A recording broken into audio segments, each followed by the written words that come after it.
Hey there, Grumpy Old Fart here. Due to YouTube's changing quote-unquote community standards, I created a channel called Grumpy Old Fart over on Rumble, a free speech alternative to YouTube. You can see all of my stuff over there, including my political and social commentary, as well as my current events videos. The links to my YouTube and Rumble channels, as well as links to let you order my books, are in the description of this video. If you enjoy my content, please like, share, subscribe, and comment. I welcome your comments, even if you disagree with me. Now, on with the video. Hey there, Grumpy Old Fart here. I'm doing a Star Trek, the role-playing game story about a game we played years ago, and I'm titling it Shipwreck. Years ago, I was playing in my friend Earl's Star Trek, the role-playing game campaign, and we had 6 players. I was the first officer, my friend Kevin was the captain, Larry was the helmsman, Donald was the security chief, Mark was the science officer, and Timothy was the engineer. The mission was twofold. First, the starship, the USS Yorktown, was tasked to protect a relief convoy from Vulcan to Cardassia Prime. This took place after DS9. Second, a Vulcan ambassador was to be taken from Vulcan to Rigel 3, the opposite direction, essentially. Kevin decided that I would take a warp-capable shuttle to take the ambassador so he could take the ship to escort the convoy. He was going to send us off in the shuttle with the ambassador because it was an easy route, and he was going to take the Yorktown and go escort the convoy, which is cool. I opted to take Larry and Donald with me while NPCs filled their roles on the Yorktown. You always have a crewman, ready to step up and sit in the seat and do the job, you know what I'm saying? Earl separated the two groups and ran them in different rooms, so we had no idea what was going on in the other room. They didn't know what we were doing, we didn't know what they were doing. Larry was piloting the shuttle while I conversed with the ambassador. Suddenly, an Orion pirate ship intercepted our shuttle and used a graviton beam to pull us out of warp.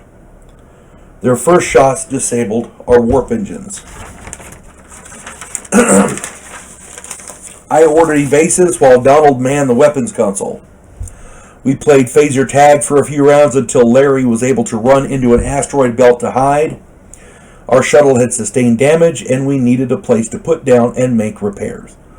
Once the Orion had given up and left, I found a planetoid to land on, and Larry put us down, and we started repairs. The atmosphere was breathable. We were doing okay. We were all right, you know. For whatever reason, we tried to communicate with the Yorktown to send out a distress call, but for whatever reason, something in that asteroid belt, which the planetoid was in the asteroid belt, something in that asteroid belt was preventing communications. Some magnetic anomaly. So we couldn't communicate. Then we discovered, after we were making repairs, that the natives were restless. The natives were insectoid beings with hard exoskeletons. They used crude weaponry, spears, bows, and slings, but they were 12 feet tall. The first encounter was when 3 of them smashed in the front window of the shuttle. So, repairs were pretty well shot there. Our phasers drove them off. The next encounter was dozens of them hurling rocks and with slings, hurling spears, and firing arrows. The ambassador was killed. Larry was wounded. After that, they came in waves. Some of them had wings. It was all we could do to fight them off. I mean, it was getting pretty vicious there, you know. 4 days of such attacks started to take its toll. Our phasers were useful, and we could recharge them from the shuttle's generators. The shuttle had shields, so that that protected us from a lot of the projectiles. Eventually, one of the creatures jammed a spear into the aft shield emitter. Then we were fighting for our lives, and it got really hairy for a while. Between attacks, Donald set up booby traps and rigged up IEDs. Eventually, their numbers won out. We were beaten into submission and carried back to their hive. We were sealed into what we surmised was holding cells. While the creatures danced some sort of a victory celebration, they were very primitive. We desperately tried to find a way to escape. Larry was unconscious and Donald was wounded. As the creatures pulled Larry out, and started to devour him, the entire area was bathed in an amber light. Everything went black. We woke up in sickbay on the Yorktown. After the convoy was safe, Kevin headed for Rigel and was able to track us to the planetoid. They scanned what was going on and used the ship's phasers to stun everyone in the area before transporting the crew up. Kevin saved the day. Talk about a close call. We was literally about to be dinner when Kevin showed up with the Yorktown and saved the day. Oh man, it didn't get much closer than that, let me tell you. But that's what you play the games for, to have fun.